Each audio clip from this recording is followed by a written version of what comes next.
जय हिंद दोस्तों, कैसे हैं आप सब। आज हम उत्तराखंड के 12 ज्योतिर्लिंग में से एक ज्योतिर्लिंग हमारे देव के देव महादेव यानी कि केदारनाथ धाम यात्रा की हम बात करने जा रहे हैं।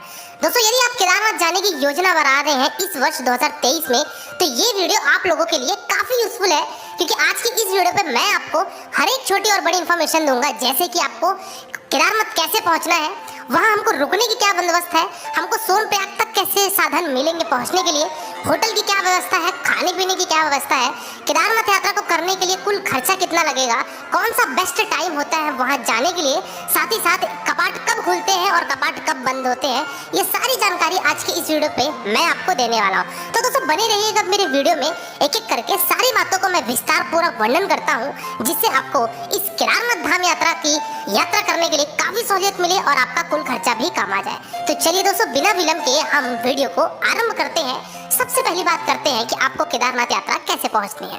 दोस्तों, केदारनाथ पहुंचने के लिए आपका जो नजदीकी रेलवे स्टेशन है वो है यहाँ का हरिद्वार रेलवे स्टेशन, या फिर चाहे तो आप ऋषिकेश भी पहुंच सकते हैं। तो जो हरिद्वार से हमको जो पहला पड़ाव हमारा रहेगा वो हमारा रहेगा फाटा या फिर सोनप्रयाग। तो दोस्तों, हम बात करते हैं कि हरिद्वार से सोनप्रयाग की ये जो बाई रोड डिस्टेंस रहेगी ये कितनी रहेगी। तो दोस्तों, ये आपका लगभग 220 किलोमीटर पड़ता है सोनप्रयाग, और फाटा की बात की जाए तो लगभग 200 किलोमीटर पड़ता है फाटा पहले पड़ेगा, और उसके 16 से 17 किलोमीटर के बाद आपका पड़ता है सोनप्रयाग। लेकिन होटल्स कभी कभार अवेलेबल नहीं हो पाती, तो इसलिए सोनप्रयाग के बजाय हम फाटा में भी स्टे ले लेते हैं।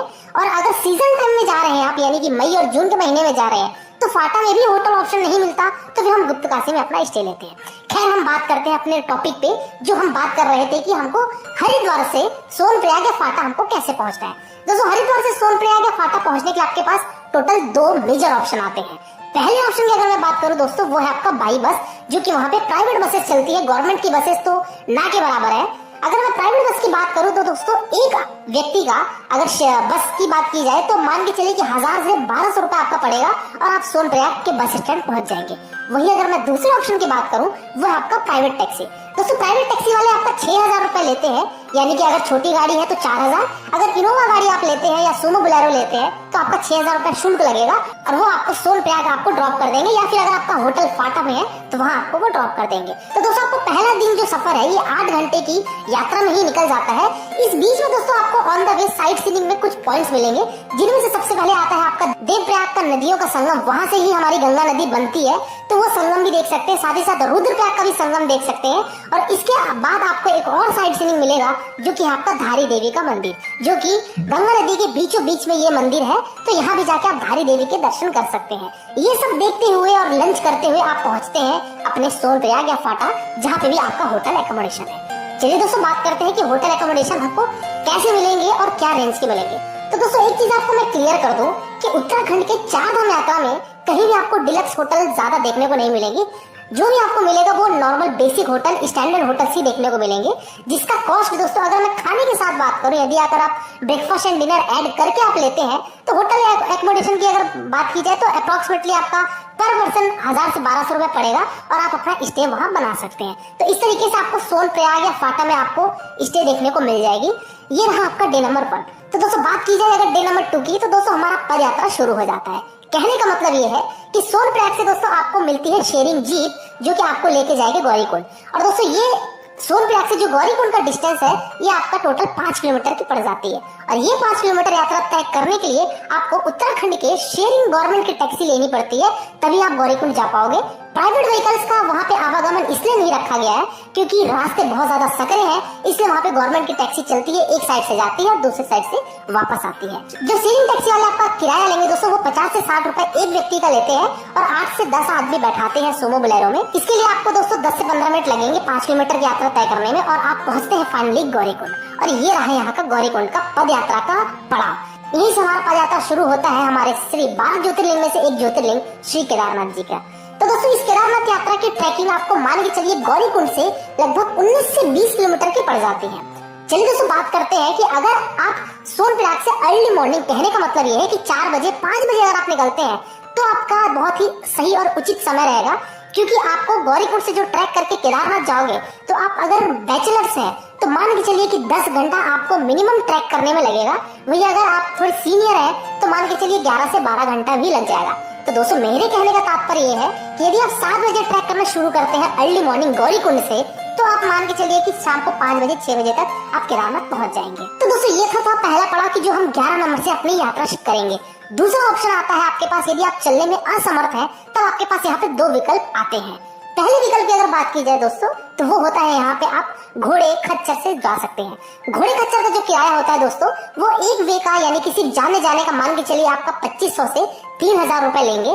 वही अगर आप रिटर्न अगर आप आते हैं तो रिटर्न आने का दोस्तों वो 2000 से 22 रुपए चार्ज करते हैं। तो ये था घोड़े का ऑप्शन। और इसी के साथ ही साथ अगर आप घोड़े नहीं लेना चाहते, अवॉइड करना चाहते हैं, पशु पे बैठने में आपको डर लगता है, तो फिर आप दूसरा ऑप्शन भी है आपके पास वहाँ पे पालकी का और पिट्ठू का। पालकी और पिट्ठू वाले दोस्तों आपके बॉडी के वजन के हिसाब से आपका वो शुल्क लेते हैं। लेकिन अगर बात की जाए कि यदि आपका वेट लगभग 70 से 80 किलो के बीच में है, तो फिर आपका सिर्फ जाने जाने का चार्ज पिट्ठू वाले या पालकी वाले दोस्तों आपका लेंगे 8 से 9000 रुपए। वही अगर आप उसके नीचे हैं तो उतना ही आपका रेट कम होता जाएगा। कुल मिलाकर ये वजन पर निर्भर करता है कि आपका वजन कितना है। चलिए दोस्तों, और वही दूसरे ऑप्शन की बात की जाए, बड़े ऑप्शन की, तो वो है आपका हेलीकॉप्टर का। अब यहाँ पे मुख्य बात निकल के आती है कि हेलीकॉप्टर का सबसे ज्यादा मगजमारी होता है टिकट बुकिंग के लिए, क्योंकि यहाँ पे टिकट मिलती नहीं है। ये यहाँ पे ओपन होते साथ ही सारी टिकट सोल्ड आउट हो जाती है। तो दोस्तों यहाँ पे हेलीकॉप्टर 3 जगह से सर्विस देता है। एक सर्विस होता है दोस्तों आपका सिरसी से, जो कि सोनप्रयाग से लगभग 2 से 3 किलोमीटर के हल्का पहाड़ी चढ़ के जाना पड़ता है। वो सिरसी हेलीपैड वहां से जाती है। दूसरा ऑप्शन आता है दोस्तों आपके पास फाटा का। फाटा में भी हेलीपैड है, वहां से हेलीकॉप्टर चलती है। और तीसरा आपका ऑप्शन आता है गुप्तकाशी का, जो कि सोनप्रयाग से 45 किलोमीटर पहले आपका पड़ता है गुप्तकाशी। तो गुप्तकाशी से भी हेलीकॉप्टर चलती है। अब यहाँ से अगर बात की जाए कि हेलीकॉप्टर की टिकट का, तो दोस्तों ये ऑनलाइन वेबसाइट है। यहाँ पे जाके आप अपनी हेलीकॉप्टर की बुकिंग करवा सकते हैं। जब भी ये पोर्टल ओपन हो तो फटाफट अपनी रजिस्ट्रेशन कराइए और अपनी टिकट निकाल लीजिए, क्योंकि यहाँ पे ब्लैक में भी बहुत ज्यादा सिस्टम चलता है और कई लोग ठग भी जाते हैं, क्योंकि यहाँ पे पूरी तरीके से धांधली चलती है। तो दोस्तों बेहतर होगा और मेरा सजेशन ये रहेगा कि आप हेलीकॉप्टर की टिकट स्वयं निकालें और ऑनलाइन निकालें। ऑफलाइन के चक्कर में ना रहे, क्योंकि ऑनलाइन का चक्कर सिर्फ 10% होता है और 90% टिकट जो बिकती है वो आपकी ऑनलाइन बिकती है। तो दोस्तों इस तरीके से आपकी हेलीकॉप्टर सर्विस मिलती है। कॉस्ट की अगर बात की जाए दोस्तों, तो सिरसी और फाटा से लगभग आपकी हेलीकॉप्टर टिकट 5000 से 5500 की पड़ेगी। वही अगर आप गुप्तकाशी से लेते हैं तो लगभग आपका जो किराया रहेगा हेलीकॉप्टर का, वो आपका 8000 रुपए रहेगा। ये जो किराया दोस्तों मैं आपको बता रहा हूँ, ये टू एंड फ्रो का है, यानी आने और जाने का है। इस केदारनाथ की यात्रा में हेलीकॉप्टर बुकिंग वन वे नहीं होती है, केवल आपको आने और जाने का होता है। भले आप पैदल वापस आ जाइए, लेकिन आपका पैसा पूरा ही लगेगा। तो दोस्तों ये रहा डे नंबर 2 का बात। तो हम डे नंबर 2 में पहुंचते हैं लगभग शाम के 6 से 7 बजे के बीच में हमारे केदारनाथ प्रांगण में। अब यहाँ पे आपको होटल्स की बात की जाए तो अगर आप स्टे लेंगे, क्योंकि आप ऑलरेडी इतना 10 से 11 घंटे का ट्रैक करके आए हैं, तो आपको थकान तो जाहिर सी बातें होगी। अब अगर आपको थकान होती है तो होटल से ये होटल्स के लिए यहाँ पे आपके पास यानी कि एकोमोडेशन के लिए 2 ऑप्शन आते हैं। पहला तो आता है कि केदारनाथ मंदिर प्रांगण के आसपास ही आप होटल्स ले लीजिए। ज्यादा होटल तो देखने को नहीं मिलेंगे, पर ये मान के चलिए कि 30 से 40 होटल तो आपको वहाँ देखने को आराम से मिल जाएंगे, जिसका किराया दोस्तों 2500 से 3000 रुपए एक व्यक्ति का होता है। यदि आप एक रूम लेते हैं और उसमें अगर आप 3 व्यक्ति रुकते हैं तो भी आपका शुल्क 2500 से 3000 रुपए पर पर्सन लगेगा। इसमें आपका 2 टाइम का खाना भी ऐड रहेगा, यानी कि डिनर और सुबह का ब्रेकफास्ट, ये इसमें ऐड रहेगा। और यहाँ की बुकिंग आपको ऑफलाइन नहीं मिलेगी, यहाँ की बुकिंग आप ऑनलाइन करा लीजिए तो ज्यादा बेहतर होगा, क्योंकि यहाँ पे सारी जो होटल्स की बुकिंग होती है वो मैक्सिमम ऑनलाइन होती है। तो अगर आप ऑनलाइन बुकिंग कराना चाहते हैं, यानी कि केदारनाथ बद्रीनाथ यात्रा का पैकेज भी ले सकते हैं, तो डिस्क्रिप्शन बॉक्स में जाके आप तुरंत कॉल कीजिए, आपको हमारी टीम असिस्ट करेगी और आपको जो भी पैकेजेस चाहिए वो आपको दे देगी। चलिए दोस्तों बात करते हैं दूसरे ऑप्शन की, वो है आपका टेंट ऑप्शन, यानी कि गढ़वाल मंडल विकास निगम, जो कि उत्तराखंड का टूरिज्म बोर्ड है। जीएमवीएन के भी वहाँ पे टेंट है, वहाँ टेंट में भी आप रुक सकते हैं। वहाँ पे भी आपको कॉटेजेस मिलते हैं, सर्वरोही कॉम्प्लेक्स है, वहाँ पे नंदी बेस कॉम्प्लेक्स है। इन सब जगहों में टेंट जीएमवीएन के लगे होते हैं। आप जीएमवीएन की वेबसाइट में जाके आप अपनी बुकिंग करवा सकते हैं, यदि आप जीएमवीएन का टेंट चाहते हैं तो। अदरवाइज आप प्राइवेट टेंट भी मिलेंगे और साथ ही साथ होटल्स तो खैर वहाँ है। एक चीज आपको बता दो दोस्तों कि मंदिर के आसपास आपको केवल और केवल प्राइवेट होटल्स ही देखने को मिलेंगे, वहाँ किसी भी तरीके का जीएमवीएन का कोई भी ट्रस्ट का वहाँ पे होटल्स नहीं है। चलिए दोस्तों बात करते हैं इसी के साथ ही साथ खाने का, कि यदि आप टेंट में रुके हैं तो आपको खाने पीने के क्या बंदोबस्त होगी। दोस्तों खाने के लिए वहाँ पे अन्नपूर्णा प्रसादालय यानी कि अन्नपूर्णा रेस्टोरेंट है, जो कि जीएमवीएन के द्वारा वो संचालित किया जाता है। 200 रुपए में थाली होती है, जिसमें आपको दाल चावल रोटी सब्जी ये प्रोवाइड कराएंगे और आप खाना बहुत ही ज्यादा स्वादिष्ट होता है, तो आप वहाँ से जाके अपना भोजन ग्रहण कर सकते हैं। तो दोस्तों ये बातें थी कि डे नंबर 2 में हम फाइनली रात में पहुंचते हैं केदारनाथ और उस रात हम वहाँ विश्राम करते हैं।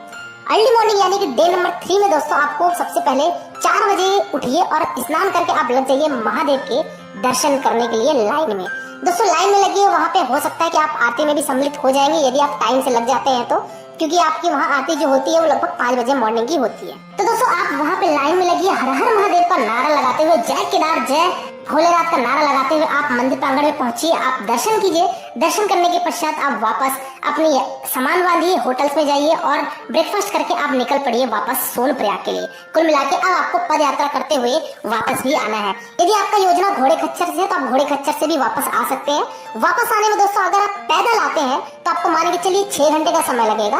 यदि आप घोड़े में आते हैं तो आपको 5 घंटे का समय लगेगा, और यदि आपके हेलीकॉप्टर वाले हैं तब तो खैर बात ही नहीं, आप 14 मिनट में वापस अपने फाटा या सिरसी या फिर गुप्तकाशी पहुंच जाएंगे।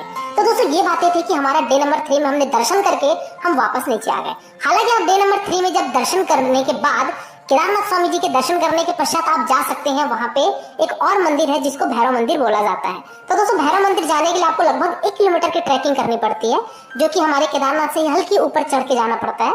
वहां भी आप जाइए, ज्यादा टाइम नहीं लगता, वहां में आप 15 से 20 मिनट में आप पहुंच जाते हैं। वहां जाके भैरव जी के भी दर्शन कीजिए और भैरव जी के दर्शन करने के बाद आप वापस अपने सोनप्रयाग के लिए आ सकते हैं और आप शाम तक पहुंच जाएंगे सोनप्रयाग। सोनप्रयाग में आप उस रात अपना स्टे बना लीजिए। अगली सुबह यानी कि बात करते हैं हम डे नंबर 4 की। तो दोस्तों डे नंबर 4 में आप अर्ली मॉर्निंग उठिए, ब्रेकफास्ट कीजिए, फ्रेश होइए और आप निकल पड़िए अपनी अपनी यात्रा वापस जाने के लिए यानी कि हरिद्वार के लिए।